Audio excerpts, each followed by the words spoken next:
So I've finished through the entirety of Leighton Flowers' videos, and I don't really have much else to say on this matter. And I conclude very similarly with the first video that I made. I've gone through every single argument that Leighton and the Provisionists have used, all the disputes that have taken place among Calvinists and Provisionists. I added some old open theist videos that I made many years ago. And to conclude my channel, I don't really see anything else being need to say. I mean, I've been in this Pelagian Calvinism controversy for 20 years. After I left the Baptist Church, early 2000s. And, I conclude with my 5 points, the 5 points that end the Calvinist versus Pelagianism debate. There's only 5 points that you have to focus on. Number one is that the church fathers were antichrists. They taught the doctrine of perennialism. Justin Martyr, Second Apology, chapter 10, chapter 13. You can read my book, my Essays Against Western Metaphysics. I go into detail on that. You can also see the book that was written. There was a book written about Augustine's De Magister on the teacher. And he has the introductory section of that book. He catalogs all the church fathers that taught this doctrine of perennialism. The second doctrine they taught was apotheosis, which is nowhere in the Bible. There's a slight mention of it in 2 Peter. I don't accept the book of 2 Peter, but the apotheosis is a pagan doctrine. It's called Hermeticism. It's what Satan told Eve in the garden, that you shall eat of the tree and become as gods. It's a satanic doctrine. And the third doctrine that they taught was angelic celibacy. And Isaac Taylor's book, Ancient Christianity, is the masterpiece on this. I've made a video on my channel about it, summarizing the major points that he made. 1 Timothy chapter 4, Colossians chapter 2 clearly predicted the monkery that was going to arise in the church and lead it into apostasy. The second point is natural law theory. Pretty much every moral term that the Pelagians use comes from natural law theory. And I've shown from Job 38 to 40, God's is sovereign, which is grounded in his might and his ability. You read Romans 7:7, Paul says, I would not know sin but by the law. And then he makes very clear what the law is. He says, I would not know sin unless covetousness unless the Bible had said, the law had said, thou shalt not covet. Natural law theory is ridiculous.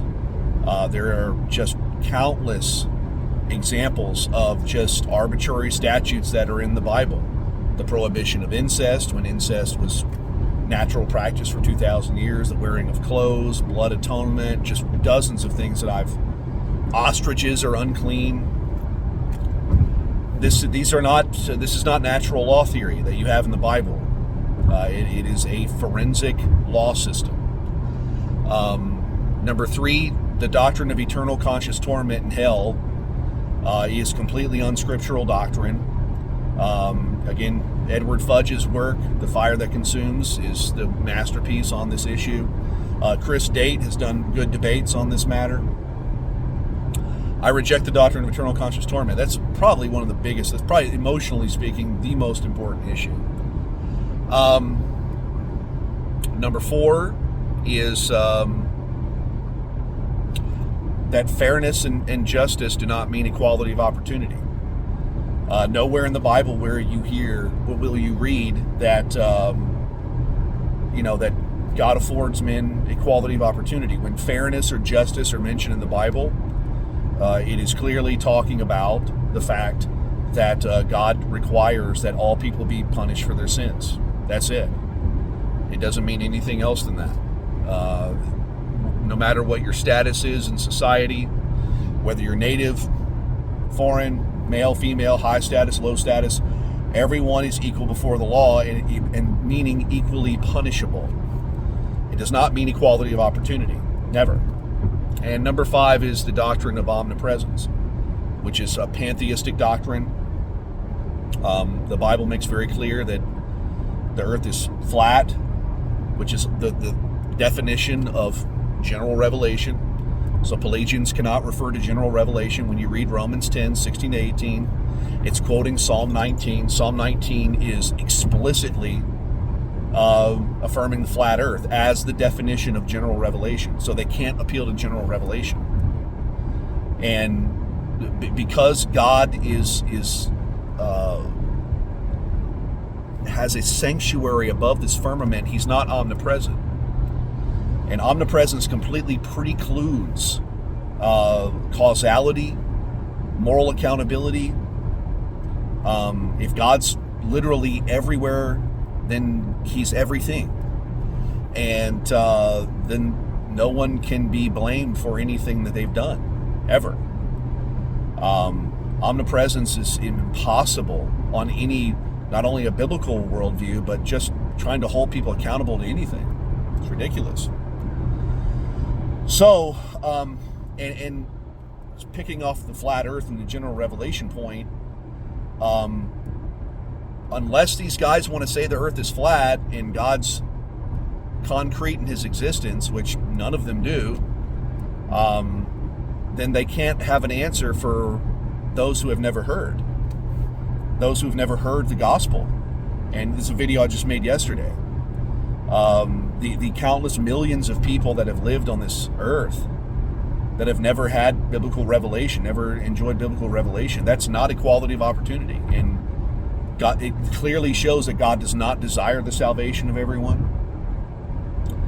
I mean, we've had the Bible for thousands of years, and you know, you still got people all over the world, even today, never even heard about the scripture, which is, you know, never heard the name of Yeshua, which is impossible in the Pelagian worldview. It's only possible in the Calvinist worldview. God obviously doesn't desire the salvation of all people, literally every single individual. So, I mean, that's the end of the debate. I don't think there's any possible way that the Pelagians can answer these 5 points. And I guess this could be like a new tulip. The New Saxony tulip here.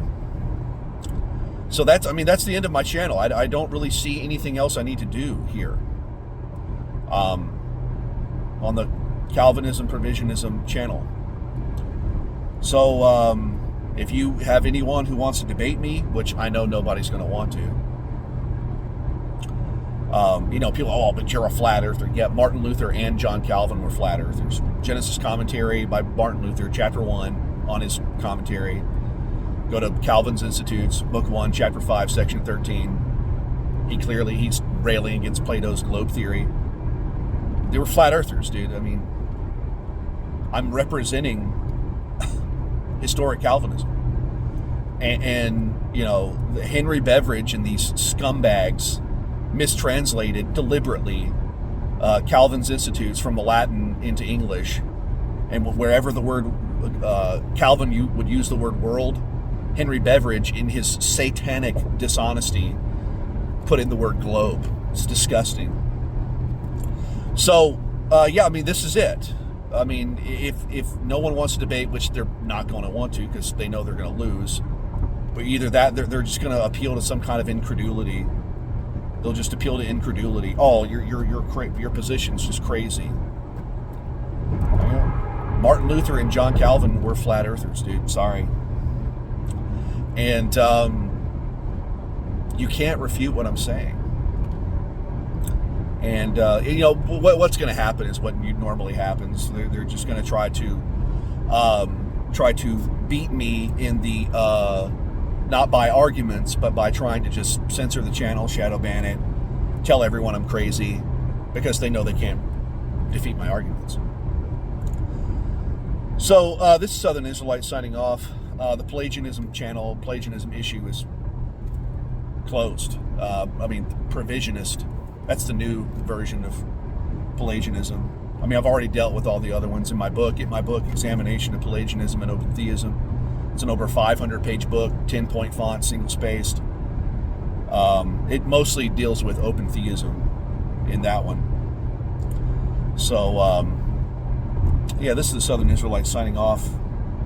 I don't really think I need to make anything more on this issue.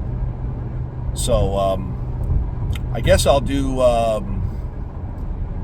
guess I'll just focus on audiobooks and live streaming from now on. I don't really know what else to do.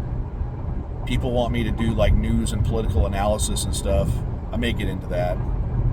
It's probably the only thing left for me to do. I have like a stack of articles I wrote like that high on politics that I haven't made into a book yet, but we'll see. I got a lot on my plate. I really just need to make money.